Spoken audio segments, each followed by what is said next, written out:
I kind of wanted to get into a little bit of the optics last night with LeBron and being distancing himself from the team during the.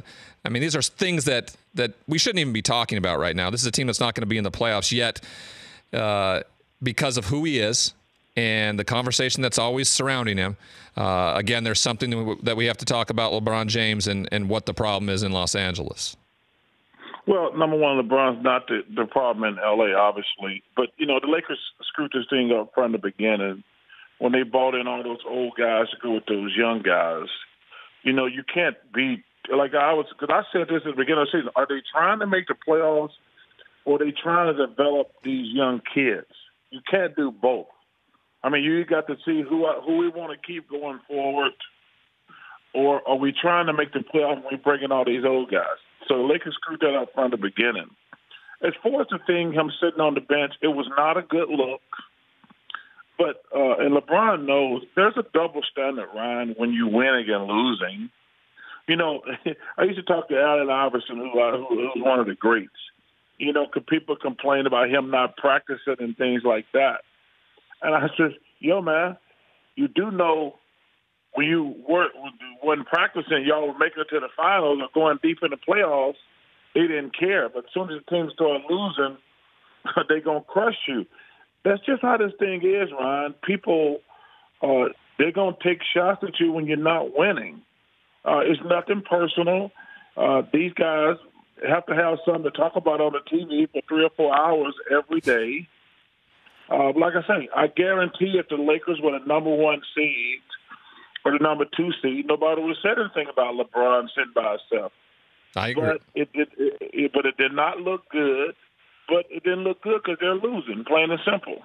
Why do you think it is imperative as a culture or around organizations and leagues that we try to compare the greatest of all time?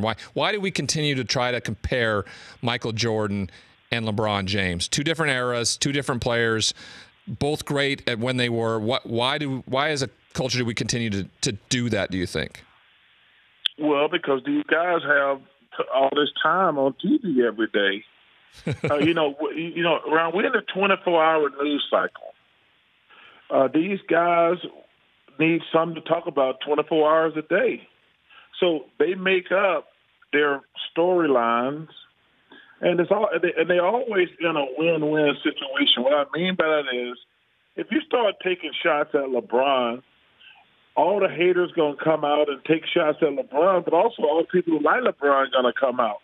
So that's how you keep 3 or 4 hours of radio going every day in these major markets. I mean, the one thing I don't do, I never do social media, never. I think it's just where idiots go to voice their opinion because their life sucks. I mean, I always say, I think most of those people are just sitting around their grandmother's house, their mom's house, they live with their parents. They're sitting around in their pajamas, scratching their balls, and they're going to just take shots at people who are successful.